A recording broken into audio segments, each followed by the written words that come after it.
যারা গোসল করতো দে মরলে পরে পরে এটা এক হুজুর গোসল কেমনে দিয়া সজি গাই কি হয়েছে জঙ্গল লাগিয়ে লইছে জঙ্গল হাসতাছে হাসতাছে মাটির ভিতরে জায়গা তুই গভীর মনোযোগ আর লক্ষ্য করে শুনুন বন্ধু হে আমার দিকে তাকায়া তাকুন আল্লাহ বলেন নাফসে মুতমাইন্নার অধিকারীরা রে ইরজিই ইলা রাব্বিক তোমরা তো তোমাদের রবের দিকে সন্তুষ্ট এবং সন্তোষবাদন অবস্থায় রিটার্ন ঘুরিয়া আসো তোমার নফসটারে তুমি পবিত্র করবা কেমনে এক নম্বরে ডিস্টার্ব হইল তোমার খাবারের মধ্যে গন্ডগোল জুড়ে জুড়ে বলো কথা ঠিক কিনা খাবার পাক দুই নম্বরে তোমার আত্মাটারে পবিত্র করতে হইলে পাক হইতে হইব তোমার শরীর পাক কি পাক আরো জুড়ে শরীর কারে কয় মাথা থেকে পায়ের তলা পর্যন্ত পাক করতে হবে চিনে না আমরা চিনি না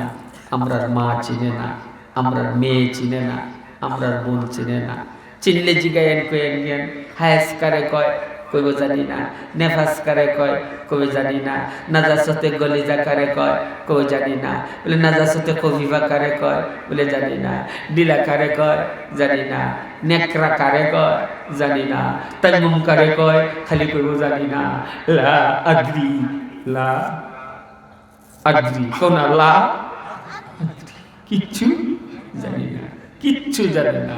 কেমনে ঘুমাইতো কতক্ষণ ফরজ গোসল লইয়া থাকবো ফরজ গোসল লইয়া ঘুমাইলে কি হয় ফরজ গোসল লইয়া সন্তানদের দুধ খাওয়াইলে কি হয় ফরজ গোসল লইয়া রান্না বান্না করলে কিচ্ছু জানে না কি এর শরীর পা সপ্তাহে একদিন নখ কাটবা 40 দিনের ভিতরে বগলের শিবার যে লুম আছে তো কাটবা আরো নাবির নিচে কতখানো আছে আরো গোপন জায়গা এটা 40-এর ভিতরে কাটবা 6 বছর হয়ে যাবে 1 বছর হয়ে যাবে শরীর ফাঁক না ফাঁক কথা ক 6 মাস 1 বছর বলে হুজুর আপনি জানেন কি বা আমরা যারা গোসল করবার লাগি না যারা গোসল করতো দে মরলে পরে এটা এক হুজুর গোসল কেমনে দিয়া সজি গাই কি হয়েছে জঙ্গল লাগিয়ে লইছে জঙ্গল হাসতাছে মাটির ভিতরে জায়গা তুই নাফাকের ঘর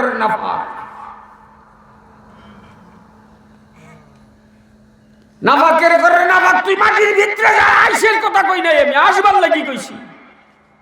তোর তো শরীরেই বাক হইছে না এই নাফাকি অবস্থায় লিয়া তুই অজয় করছস নাফাকি অবস্থা লিয়া তুই মসজিদে ঢুকে যাস গা আসেনি কথা কমে কেন শরীরটারে পাক করার ব্যবস্থা তোর নাই